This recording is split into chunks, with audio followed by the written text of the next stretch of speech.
Buenas tardes. Muchísimas gracias a todos por estar aquí en un miércoles de junio con tanto calor para hablar sobre la lectura.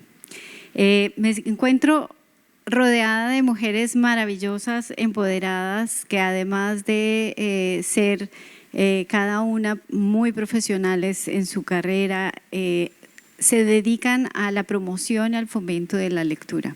De izquierda a derecha tenemos a Sisi Papathanassiou, que es actualmente la directora del Departamento de Letras del Ministerio de Cultura de Grecia.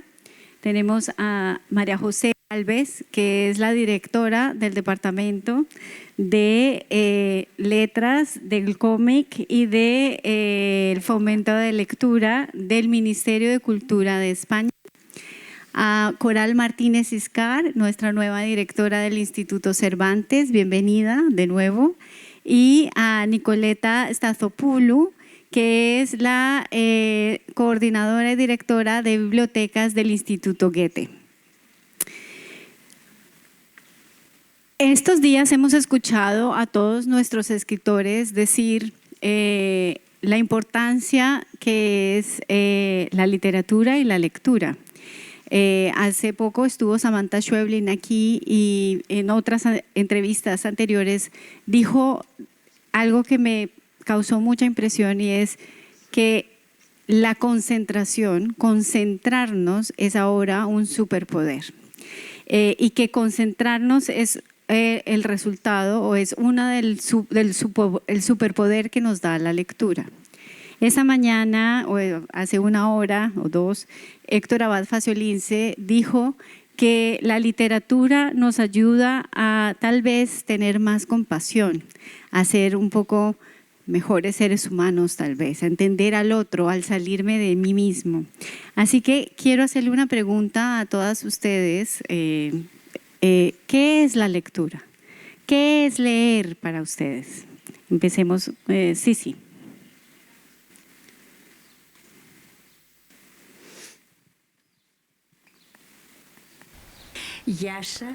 Hola, estoy muy emocionada y contenta de estar aquí con tantas mujeres, como ha dicho Adriana antes, mujeres excelentes, para recordar también el poema de la poeta española que acabamos de escuchar con estos versos tan magníficos. Adelante, mujeres de todo el mundo. Entonces, yo diría que la lectura es la forma de tratar al mundo. Leer no significa solo leer un libro, significa leerme a mí mismo, a mí misma, entender a los demás y entender al mundo dentro del cual yo vivo. La lectura significa concentración, significa autoconcentración, así como defensa ante todo lo que nos rodea.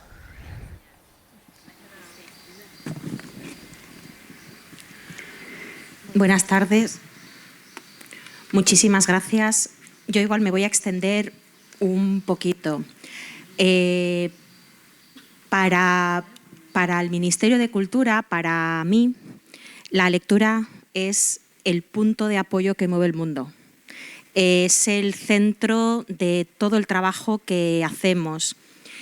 Y, por supuesto, tiene muchísimas derivadas o connotaciones. Como decía Sisi, es un motor de transformación sin igual de los individuos y de las sociedades. Es una herramienta para el fortalecimiento de las democracias al hacer ciudadanos, ciudadanas más emancipados, más libres. Y es también pues un mecanismo, un espacio para educarnos, es un espacio para consolarnos, es una ventana para mirar a otras literaturas y a otras culturas, es un refugio ante la soledad, la enfermedad, la recuperación en un hospital, estar en un centro penitenciario, estar en un lugar del mundo que no te apetece. La lectura tiene una serie de connotaciones y todas son válidas al mismo tiempo. En el Ministerio de Cultura, y luego si quieres hablamos de ello, en el plan de fomento de la lectura hemos partido, lo tengo aquí en una libretita, leer es un derecho. La lectura es un derecho y es un derecho al que hemos denominado, con ayuda de expertos de institutos de derechos humanos que nos han ayudado, es un derecho llave. Cuando pensamos en ir al médico, en leer una receta en la farmacia, ya no estoy hablando de alguien que está estudiando en el colegio o en la universidad, sino alguien que está ejerciendo su derecho al voto. La lectura es un a priori, la lectura es previo para que podamos hacer todo eso. En el mundo de la cultura, yo me peleo mucho dentro del ministerio y siempre digo, mira, quien va al cine, lee. Quien va al teatro, lee. Quien va a la ópera, lee. Quien va a un concierto de música, lee. La lectura está en la base de todo lo que somos como individuos y como sociedades. Por eso sonará muy exagerado, pero es que para mí la lectura es el punto de apoyo de todo. Sí, bueno, me parece Coral. Bueno,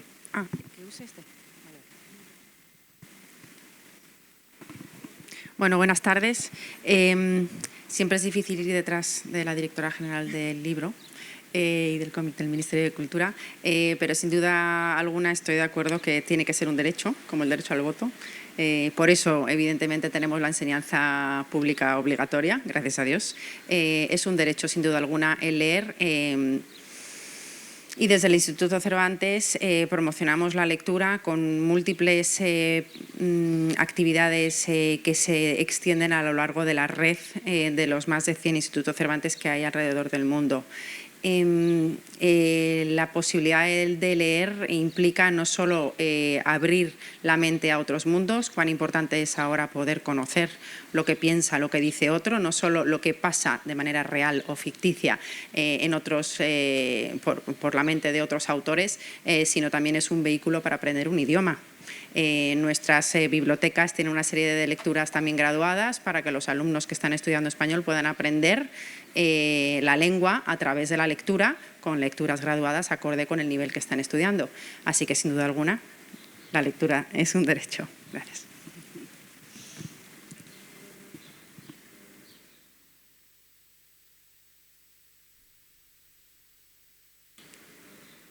Καλησπέρα και από μένα, όλα. Και ευχαριστώ πάρα πολύ για την πρόσκληση. Hola, y gracias por la invitación. Estoy muy de acuerdo con las otras ponentes. La lectura es un sitio para descubrirse a uno mismo a través de la lectura, a través de los libros.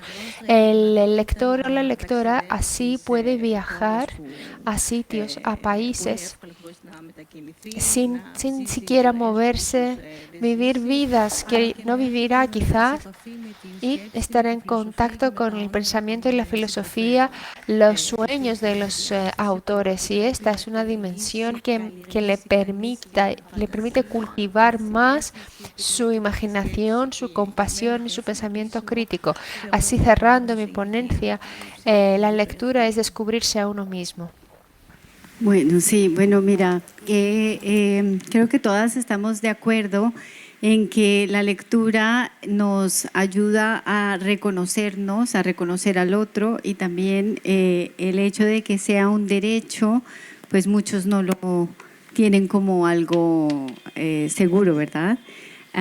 Ahora estamos en un mundo en el que es demasiado rápido, los medios sociales, antes veíamos en el metro personas leyendo libros, ahora incluso nosotras nos vemos en algún momento pasando fotos en los medios sociales y después decimos, Dios mío, ha pasado 1 hora, 2 horas y no he hecho absolutamente nada. ¿Cómo fomentar esa lectura?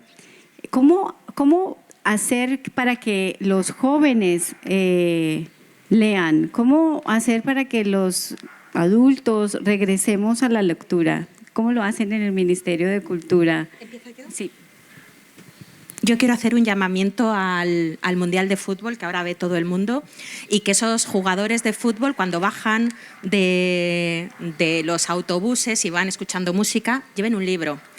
tantísimos jóvenes que están viendo pues, el Mundial en todos los países del mundo, necesitan que sus referentes también tengan un libro en el brazo cuando bajan de esos autobuses, cuando están concentrados, cuando ven sus habitaciones en los hoteles.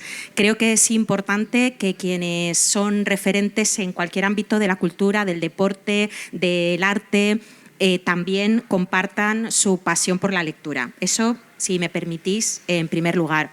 En segundo lugar, llevamos muchísimos años en el Ministerio de Cultura trabajando en el fomento de la lectura. Podréis ver la pasión también, porque creo que es el centro de todo el trabajo que hacemos. Y en este tiempo nos hemos acompañado de mucha gente que nos ha ayudado a ver qué funciona, qué no funciona, con qué tenemos que insistir y con qué no tenemos que insistir. Y yo diría que un elemento básico son las alianzas. No se puede fomentar la lectura desde un ministerio, desde un departamento, desde una dirección. Hay que trabajar desde las alianzas. Desde las alianzas en lo público, desde las alianzas en lo privado, hay que trabajar en las alianzas. Ese es el número 1. El número 2, hay que trabajar en el largo plazo. No se puede hacer una actividad de fomento de la lectura un año, otro año, sin conexión ninguna. Hay que trabajar de forma articulada y a largo plazo. Los planes de lectura que funcionan, que son efectivos, que las metodologías nos dicen que funcionan, son a largo plazo. Y en tercer lugar, hay que tener acciones de lectura bien financiadas. Está muy bien que en el mundo de la cultura, en el mundo del libro, somos muy imaginativos y aquí yo creo que en el Goethe, en el Cervantes, en los ministerios de cultura, en el Festival Lea, lo sabemos bien, cómo hacer el milagro de los panes y los peces, pero no es suficiente con la imaginación. Necesitamos buenas dotaciones financieras para algo tan poderoso y algo tan precioso como la lectura. Para dar paso a mis compañeras, simplemente en el Ministerio de Cultura, a través de la Dirección General del Libro, por un mandato de la Ley del Libro, de las bibliotecas y de la lectura del año 2007, hacemos planes plurianuales de lectura. Esos planes tienen líneas estratégicas, acciones y proyectos concretos. En este momento hemos presentado un plan hasta el año 2030, dotado con 82 millones de euros y en el que ha participado para su elaboración todo el ecosistema del libro, con una evaluación que no se deja al final del plan, sino que cada 6 meses se ve si un club de lectura funciona, si una participación en un festival internacional funciona y se repite en aquello que sí que funciona, porque esto es ensayo y error, que no improvisación, hay mucho estudio detrás, hay mucho trabajo detrás, y después poner el foco en aquellos elementos que nos interesan. Y volviendo al principio, y ya le cedo a Sisi la palabra, cuando yo llegué al Ministerio de Cultura, el farolillo rojo en la lectura, es decir, quienes menos leían, eran los jóvenes de 14 a 24 años.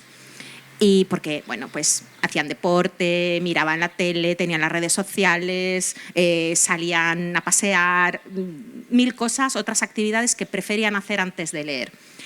Con alianzas con fundaciones, con editoriales, con escritores, con otras administraciones, trabajamos en poner el foco en esa franja de edad. Ahora mismo, en España, los más lectores son los jóvenes de 14 a 24 años. Es decir, que no nos digan que las cosas que hacemos no tienen impacto. Sí que lo tienen. Tenemos que ser, creo que, resilientes y perseverantes, peleonas, pero sí que importa cómo se hacen las cosas y ahí tenemos los datos. Muchas gracias. Perdona, sí. Entonces, no podría estar más de acuerdo con todo lo que se ha dicho por María José. La única forma de fomentar la lectura es una forma a largo plazo, una planificación a largo plazo, el cubrimiento de proyecto por varios años y unas alianzas. Alianzas con editoriales, con colegios, con organizaciones culturales, con ministerios, entre los ministerios, organizaciones independientes, entre sí con una coordinación y crear condiciones dentro también de los colegios para las traducciones de libros, programas de hospedaje, de residencia, muchos programas de estos para asegurar que van a entrar en contacto con autores, con traductores y también con su público, con los lectores, porque es importante que los lectores también tengan una información, retroinformación y mucha evaluación de los programas, sin que esto signifique que alguien pueda dejar a medias un programa porque en algún momento tiene unos resultados no muy deseados. Todos los programas tienen que estar muy bien diseñados y avanzar.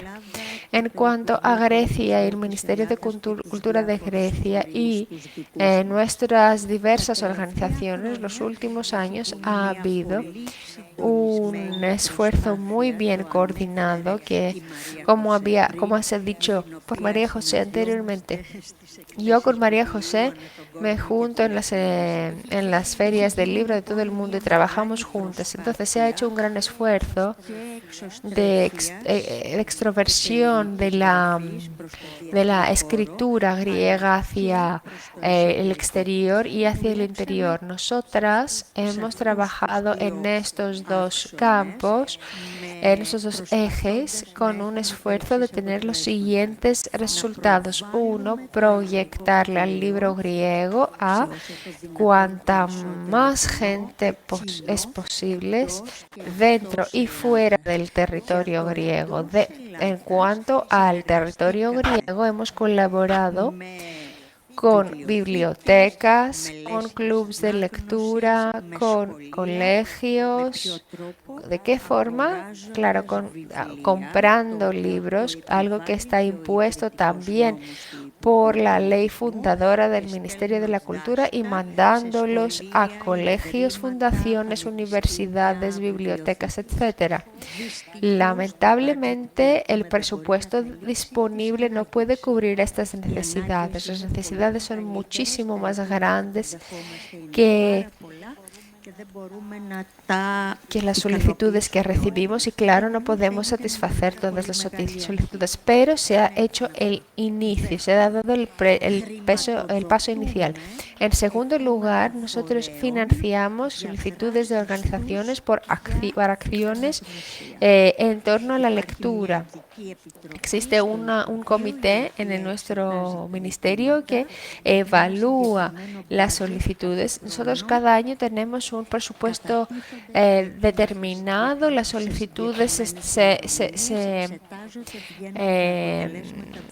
entregan en unas fechas, unos plazos precisos, se evalúan y luego se asigna el dinero. En tercer lugar, tenemos los premios estatales que se entregan cada año. Se compran por el ministerio y se mandan donde haga falta y también se promueve, se beneficia la traducción de los libros premiados con este premio, independientemente de si se ha depositado una solicitud en el programa de traducción de Grecia, el Griklit. Entonces, digamos, existe un segundo campo de traducción que tiene que ver con los libros premiados, con el precio estatal. Luego vienen las ferias del libro en todo el mundo, en conexión con las ferias internacionales. Es decir, que, por ejemplo, en Frankfurt hay un club de lectura del libro griego, también en París. Se trata de clubes bilingües con el idioma del país al cual pertenecen y también en griego, porque en cada país, en cada ciudad, tengo que decir que la diáspora griega, que ha empezado desde el antaño con la primera y segunda colonización, tiene muchísima gente, muchísimos griegos, y los griegos en todo el mundo están muy interesados en el libro libro griego, incluso a más que los griegos que viven en el país. Les falta el idioma, lo echan de menos y así giran hacia el libro griego. Eso es lo que nosotros hacemos y con la creación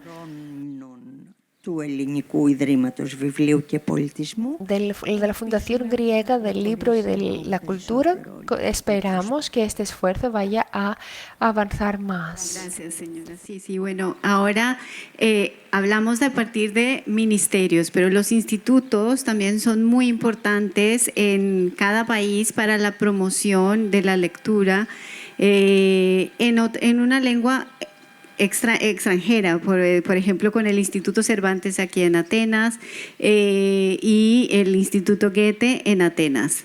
Así que nos puedes contar un poco, Coral, lo que hace el Instituto Cervantes. Pues el Instituto Cervantes, que como mencionaba anteriormente, hay más de 100 centros alrededor del mundo, todos dependemos evidentemente de una sede central que está en Madrid. Pues hay una Dirección General de Cultura y de Bibliotecas y emiten una serie de circulares similares a lo que mencionaba también la directora general, con una serie de prioridades y objetivos cada año. Entonces, evidentemente, aplicable en este año la circular de la lectura del 2026, que también se va adaptando en función pues, de lo que vamos viendo que va funcionando. Y esa circular establece una serie de prioridades a nivel global, ¿no? A nivel mundial de todos los centros del Instituto Cervantes y luego además cada centro, los que tienen biblioteca, hay 64 bibliotecas en el Instituto Cervantes alrededor del mundo, establece una serie de prioridades adicionales a esas que nos viene Madrid. Pues como puede ser evidente, las prioridades de la circular de lectura es establecer una serie de actividades, evidentemente, para la promoción de lectura, que muy parecido a lo que acaba de decir mi compañera, entre otros, organizan clubes de lectura. Se organizan unos 6 clubes de lecturas al año, para la promoción de la lectura y evidentemente también hay una serie de objetivos específicos para el público infantil. Eso implica que esas lecturas seleccionadas están adecuadas a ese público y a veces también en el mundo, por ejemplo, del cómic. Para hacer accesible, además de esos clubes de lectura presenciales, también hay club de lectura online, para que no haya ningún tipo de impedimento para poder promocionar la lectura. Esos clubes de lectura de manera virtuales, que como se pueden imaginar todos ustedes, por ejemplo, era la única forma de poder acceder a esto durante una época tan reciente como era el COVID. Pues eso se queda para que no haya ningún impedimento de lluvia, terremoto o cualquier otra cosa que pueda pasar aquí, para que todo el que quiera pueda participar. Otro elemento importante para animar o promocionar la lectura es que los medios con los que contamos sean cada vez más, que sean adecuados a lo que se demanda. Por tanto, se realiza un importantísimo esfuerzo de expurgo para que todo lo que tenemos en nuestras bibliotecas sea lo más atractivo posible. Y, por cierto, algunos de esos expurgos se donan para que otros los puedan utilizar. Y por último, pero no menos importante, actividades para que se interactúe, ¿no? Por ejemplo, en el tema de ferias, en las ferias en las que se participa, por ejemplo, la red de bibliotecas participó en más de 92 ferias, la red de bibliotecas a nivel mundial, una serie de talleres para intentar atraer a ese público infantil o juvenil para practicar la lectura, para practicar la escritura y para intentar atraer con los autores más chic del momento o más atractivos, para que tengan ese ánimo o esa costumbre de parar un poco con esta vorágine del día a día y leer.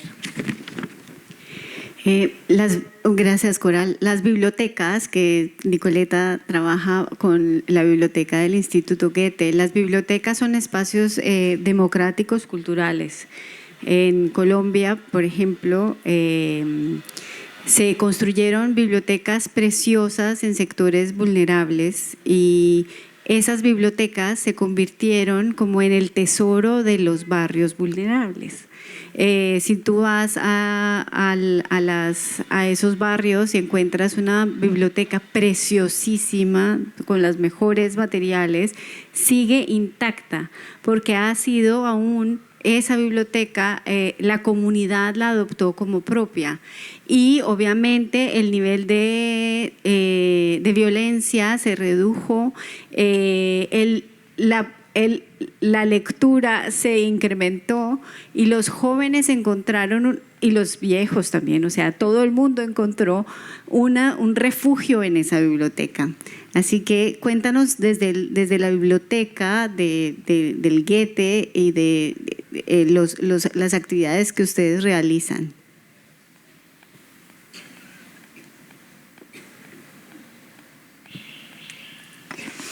Ωραία.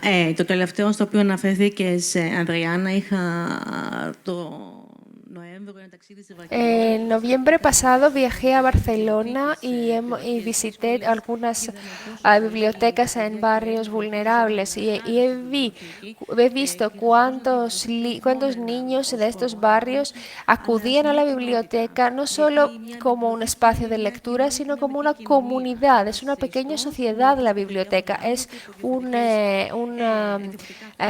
espacio donde se encuentra gente de diversos orígenes, diversa religión, diverso género, etcétera, etcétera. Entonces, así hemos podido nosotros imaginar cómo podría ser la biblioteca del Instituto Goethe de Atenas. Nuestra biblioteca es un espacio abierto, es el primer sitio que uno ve cuando entra al instituto. Tiene visitantes de cualquier nacionalidad, son griegos, son estudiantes del Erasmus y vienen aquí por 6 meses para sus estudios. Entonces no se trata solo de un espacio, de un estudio personal, de un trabajo personal, sino se trata de un espacio común de la gente interesada en el conocimiento y la información. Nosotros somos una biblioteca en Atenas que claramente tiene como fin la promoción del idioma alemán, así como la cultura alemana, pero al mismo tiempo intentamos ofrecer acciones y actos que se dirijan a todo el público. Y aquí viene la parte más difícil, porque el público son las familias, los jóvenes, los adolescentes, los niños, los más mayores. Entonces, se trata de diversos clubs de lectura que, como hemos dicho, se trata de más modernizados clubs de libros y ahí quiero llegar. En todo este marco aplicamos nuestras propias ideas sobre lo que queremos hacer y la forma de la que queremos abordar al público. Pero estaría bien involucrar al público en estos esfuerzos, preguntarles, saber con qué actos, con qué publicaciones, con qué autores, con qué traductores, con qué diseñadores de cómics, de novela gráfica querrían colaborar, querrían verles en Grecia. Entonces nosotros hacemos las opciones que consideramos mejores dependiendo del libro, del autor, etcétera. Se trata, por ejemplo, de autores que nosotros invitamos aquí en Grecia, pero también tiene que ver con el público que nosotros buscamos abordar para saber realmente qué es lo que nos pediría a nosotros. Sobre todo el público que no haya visitado nuestra biblioteca, con el fin de asegurar que venga más gente en nuestras bibliotecas. Leímos hace poco, de hecho David fue el que me mandó el artículo de New Yorker, en donde decía que quienes leen ahora, leer es ahora de una élite, porque resulta que han encontrado que al tener más acceso a celulares y a medios de comunicación y a los medios sociales, las personas de bajos recursos no leen más, sino que se dedican a navegar por la red. Y las élites están quitándole a los hijos los medios sociales y les están dando un libro. Y se está creando una nueva clase de élite, que es aquella que lee. ¿Cómo quitar esa brecha? ¿Cómo llegarles a todos para poder leer? Esa es mi pregunta y la pregunta del festival. ¿Cómo hacemos para que más jóvenes vengan al LEA? Creo que son dos preguntas distintas. La primera, que sé que no es una respuesta pacífica la que voy a dar, quitándole responsabilidades a las familias, porque, quiero decir, el peso de la lectura no puede estar principalmente en los padres y en las madres, porque evidentemente esos padres y esas madres tienen un nivel económico, un nivel educativo y los hijos tienen o no tienen una biblioteca en su casa y un acceso a la lectura, como tú has señalado. Creo que en las democracias son las instituciones públicas, los poderes públicos, los que tienen uno, como decía antes Coral, educación pública, gratuita y de calidad en todos los niveles educativos y unas bibliotecas, una red de bibliotecas públicas bien dotada y accesible en las zonas rurales y en todos los municipios. En el caso de España tenemos aproximadamente unas 8.000 bibliotecas, de las cuales unas 3.500 son bibliotecas públicas, el resto son bibliotecas patrimoniales, bibliotecas universitarias, bibliotecas especializadas y bibliotecas privadas aproximadamente.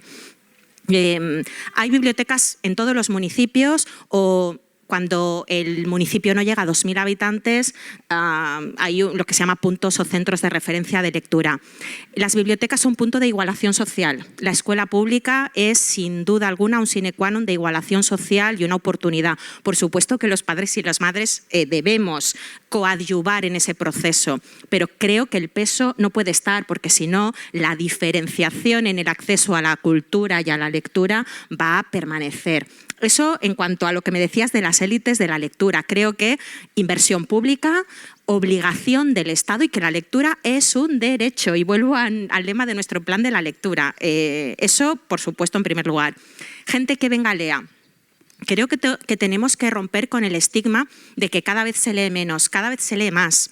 Desconozco cómo es la realidad en Grecia y estoy esperando que sí después nos la cuente, pero en España siempre todo el mundo dice no se lee, nadie lee, no se lee. No es verdad. Tenemos al final algo tan importante para nosotros como son las estadísticas, que nos enseñan que desde hace unos 12, 13 años se lee y se sigue creciendo en lectura en España. Otra cosa, ya veremos cómo es la comprensión lectora, que ahí nos queda mucho por mejorar. Estamos hablando del hábito lector, de tener un libro entre las manos, de querer ocupar tu tiempo leyendo.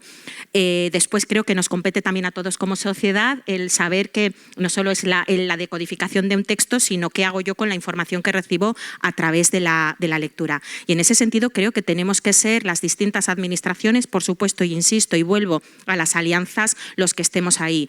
Creo que la lectura es ese gran punto de transformación social individual. Hace unos años le dimos el Premio Nacional de Fomento de la Lectura a una biblioteca escolar en un colegio público en el barrio más conflictivo de Sevilla, donde la policía entra todos los días a hacer redadas antidroga, donde hay disparos, etcétera, en un barrio muy, muy conflictivo.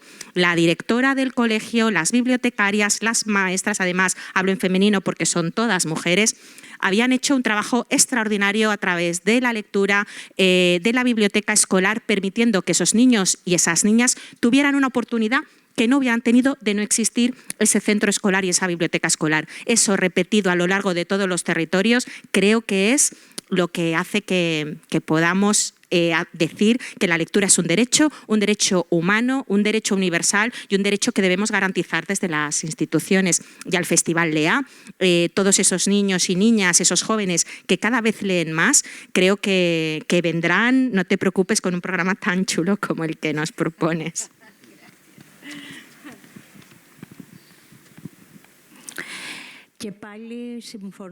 Estoy completamente de acuerdo y me gustaría trasladar una experiencia personal desde el contexto griego. Tengo un hijo que tiene 17 años Mi hijo, claro, está expuesto a la lectura, sabe qué significa, ha ido a muchos festivales, sabe qué significa un festival de literatura, de teatro, de lectura, y va a una escuela no pública, sino privada, con una biblioteca extraordinaria. En su escuela les han transmitido les han transmitido el valor de la lectura, diciéndoles que la lectura es libertad. Y lo que le digo yo y a sus amigos también, que no todos van a la misma escuela. La mayoría de sus amigos van a escuelas públicas. Lo que les digo yo y que les digo a sus amigos es: optas por leer porque así estás libre y así no sigues el modelo de los demás. Y esto te brinda la oportunidad de encontrar tu propio camino de manera más fácil, buscar, descubrir el mundo y soñar. Sin embargo, en Grecia estamos estamos atrasados en cuanto a la lectura como derecho. Sí que la enseñanza pública sí que es un derecho establecido. Tenemos las escuelas, violencia en las escuelas sí que tenemos en los últimos años un grado de violencia que va creciendo, y ahora estamos empezando a enfrentarnos a este problema de la violencia aquí. Puede que ustedes en España, en Alemania o en América Latina se enfrentaran a este problema desde hace más tiempo. Sin embargo, aquí nosotros nos estamos enfrentando a este problema ahora, y no nos gustaría volver a inventar la rueda, sino intentar enseñarnos de sus modelos, de los modelos que ustedes han seguido. Así que, como se ha dicho anteriormente, los festivales, las alianzas son de suma importancia porque nos hacen intercambiar y aprender unos de otros. Coral, el Instituto Cervantes trabaja en muchos países y en contextos culturales completamente diferentes, pero ustedes son la casa, y siempre lo dices, la casa de todos los países hispanohablantes, pero no solo, porque también el catalán, el vasco, son la casa de las lenguas españolas. Pues, ¿qué papel desempeña la literatura como herramienta para crear nuevos lectores fuera de España?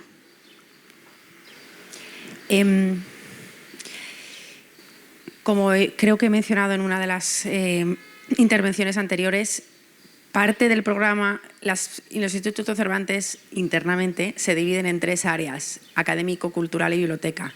Las 3 áreas tienen que fusionarse entre sí y tienen que colaborar.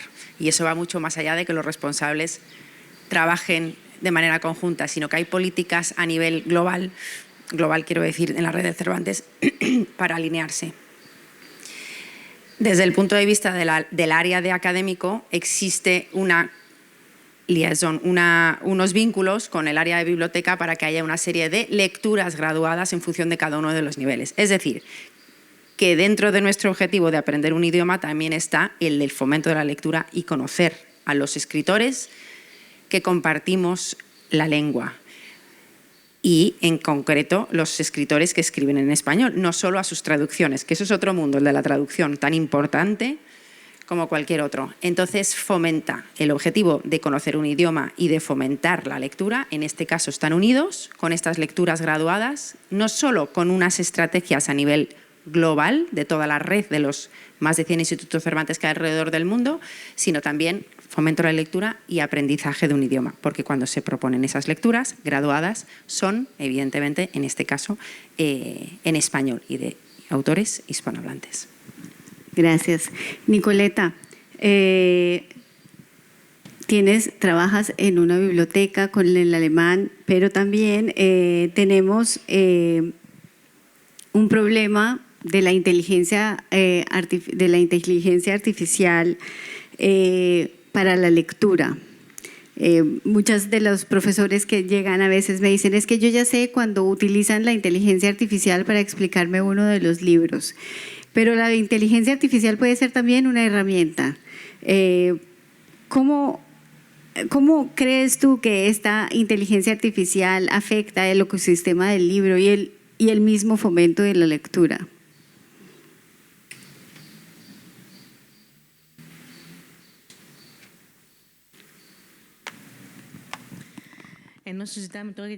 Pues hablando de la inteligencia artificial, creo que ha crecido tanto que ahora ha llegado a una etapa que ni siquiera sabemos hacia dónde se dirige. Es claro que ha entrado en el mundo de la literatura, en el mundo del libro, en los últimos años, en los festivales también, en las conferencias, siempre surge este tema, inteligencia artificial y libros, que afecta a los autores, a los traductores, a los editores y al fin y al cabo a los lectores, porque al fin y al cabo cuando un lector tiene un libro entre sus manos y no sabrá si este libro se ha escrito por vena, por mano humana o por la inteligencia artificial.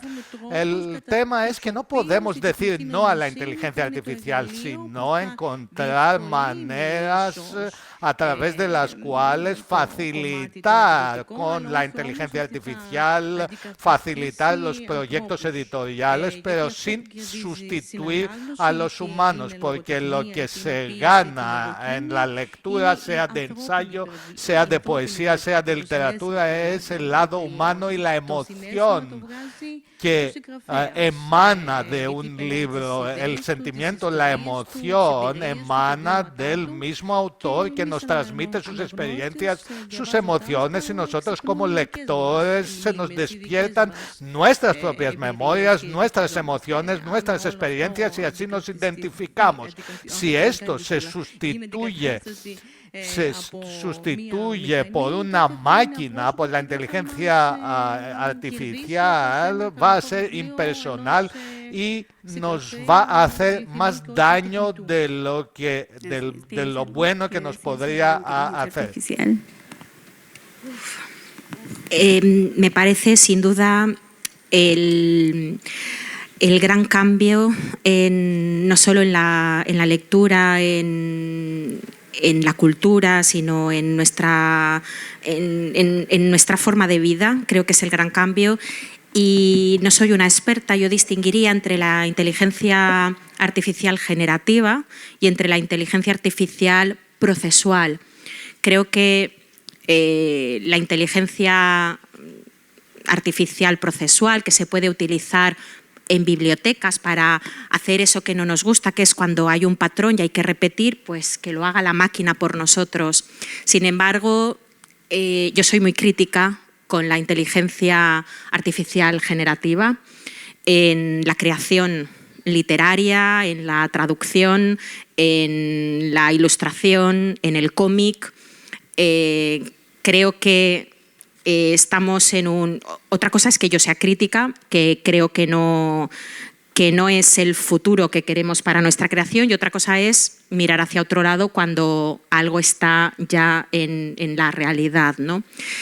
Y si está en la realidad, lo que hay que hacer, y esto sí desde un marco europeo, porque es una competencia de la Unión Europea que después pues, los Estados miembros tenemos que adaptar, tiene que ser, igual que hace tiempo no sabíamos si la ropa se cosía respetando el salario mínimo interprofesional o la cosían niños, o si la alimentación lleva grasas saturadas, etcétera. Creo que el lector, el que va al cine, el que va al teatro, tiene derecho a saber si esa obra la ha hecho una máquina, la ha hecho un creador humano o la ha hecho alguien con ayuda de la máquina.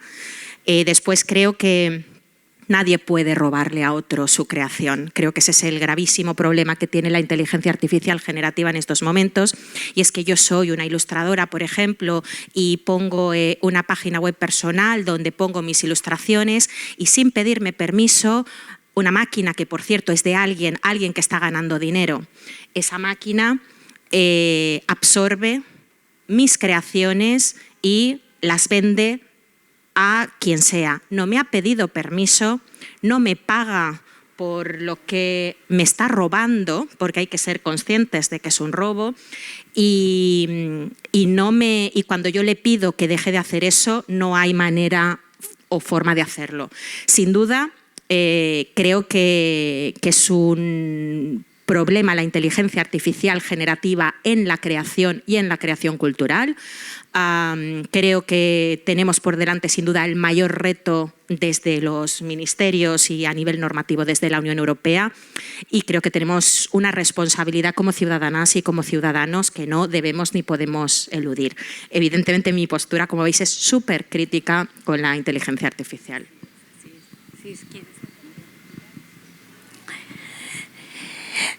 Θα έλεγα ότι τα πνευματικά δικαιώματα των δημιουργών είναι ένα ιδιαίτερο Que los derechos de autor son una cuestión, un problema muy intenso respecto a la inteligencia artificial hoy. Pero también añadiría que estamos al principio de esta revolución que llevará la inteligencia artificial. Yo no soy nada experta, nada de nada, pero todos los especiales, todos los expertos, los científicos dedicados a los programas de inteligencia artificial dicen que todavía estamos al principio. Entonces, quizá haría falta prepararnos todos mejor, cada uno personalmente y también las organizaciones, también los estados, con leyes, con márgenes. Es decir, hasta el momento existe un marco legal, pero cada vez este marco legal tendrá que adaptarse a las nuevas condiciones que surgirán. Ahora, los derechos de autor es el primer y básico campo de los autores, de los artistas gráficos, de los creadores. Pero la inteligencia artificial no es de por sí algo malo, no la tenemos que demonizar porque puede aportar cosas, es decir, estar al servicio del arte, de la creación, de la lectura, de formas, con formas que se van a adaptar a las condiciones en cada momento. Es algo muy brusco porque esta mutación surgió muy rápidamente. Por eso hablamos tanto de esto, por eso nos causa tanto miedo. Las interpretaciones, pero no los intérpretes. Así que utilizamos una herramienta, pero nuestros intérpretes que están allá adentro, quiero darles las gracias a Dimitris y a Dana y Helmi por todos estos días, y a Dimitris Vitiniotis y a Anna Holloway, porque llevamos 10 días de interpretación continua para poder tener estas charlas, pero con humanos, con el sello humano, pero con una herramienta de la inteligencia artificial. Ya estamos llegando al final, no sé si quieran aportar algo más, si quieren decir algo. Inteligencia artificial, sí. En el Instituto Cervantes, que es una institución pública que forma parte de un gobierno, lo de siempre. Se nos aplica una serie de normas, nacional, europea. Todos sabemos lo que se tarda en aprobar una norma, que esta realidad cambia a una velocidad que difícilmente el marco jurídico es capaz de adelantarse, más que anticiparse, reacciona, pero desde el Instituto Cervantes se nos propone una serie de propuestas, recomendaciones de cómo abordar este reto que, queramos o no, está allí. Es como una revolución industrial. Puedes mirar para otro lado, pero ahí está. Entonces, evidentemente, las directrices que nos trae, en este caso, pues a nivel global en la red del Instituto Cervantes, es la de sumarse al carro de la inteligencia artificial con el respeto, con cautela, dentro del marco jurídico, el respeto de los derechos, evidentemente, de autor. Se nos proponía en una de las charlas de jornadas profesionales anteriores una propuesta de certificado de que detrás de estos maravillosos headphones, audífonos, están esas personas con nombres y apellidos a las que también les agradezco encarecidamente su trabajo, y no solo una máquina. Tomo prestado una frase que ha dicho una de las ponentes también en jornadas anteriores, traductora: la inteligencia artificial está aquí para quedarse, pero que sea ella la que lave los platos y que nosotros, los humanos, hagamos la creación, la labor de creación, y no al revés. Así es. Bueno, muchísimas gracias. ¿Tienen algo más que decir? Nicoleta. Θα ήθελα να ευχαριστήσω πάρα πολύ τη María José. Me gustaría agradecer profundamente a Nicoleta, a María José y a la directora del Instituto Cervantes y enfocar a la propuesta, a la palabra alianza, las alianzas mencionadas por María José. Nosotros estamos aquí para crear alianzas. Así hemos funcionado todos estos años desde la creación de la dirección de letras. En Grecia no había dirección de letras, en el pasado había sido derogada, ha vuelto a existir los últimos 7 años y hemos hecho muchas cosas en combinación con la Fundación Griega del Libro y de Cultura, y esperamos dar aún más pasos con alianzas dentro y fuera de Grecia. Muchas gracias. Yo darte las gracias por darnos este espacio para hablar de lectura. A mis compañeras por corroborar que estamos en la línea en mucho del trabajo que hacemos, y por escuchar nuevas aproximaciones que creo que nos enriquecemos también cada una de nosotras de escuchar otras miradas y otras aproximaciones para hacer mejor nuestro trabajo. Y después insistiros en la idea de la importancia de la lectura como elemento transformador, que seguro que aquí hay docentes, escritoras, intérpretes, bibliotecarias, que cada uno en su ámbito ponga, si es posible, el foco en la lectura como elemento de transformación. Creo que en el momento global en el que vivimos, con tanta información que ya no sabemos cuál es verdad y cuál no es verdad, ninguno tenemos el medio de alcanzar la verdad absoluta, pero creo que con la lectura y con lo críticos y emancipados como ciudadanos que nos hace una lectura amplia, diversa y plural, creo que somos un poquito más libres, y creo que nuestra democracia es un poquito más fuerte. Creo que simplemente ese pequeño paso para conseguir eso merece que pongamos todo el trabajo en nuestros distintos ámbitos. Así que voy a seguir siendo muy pesada con el fomento de la lectura, y de verdad que muchas gracias. Muchísimas gracias a ustedes, muchas gracias por estar aquí. Y como lo dice Lea, pues Lea, vamos a leer. Festival Lea, gracias.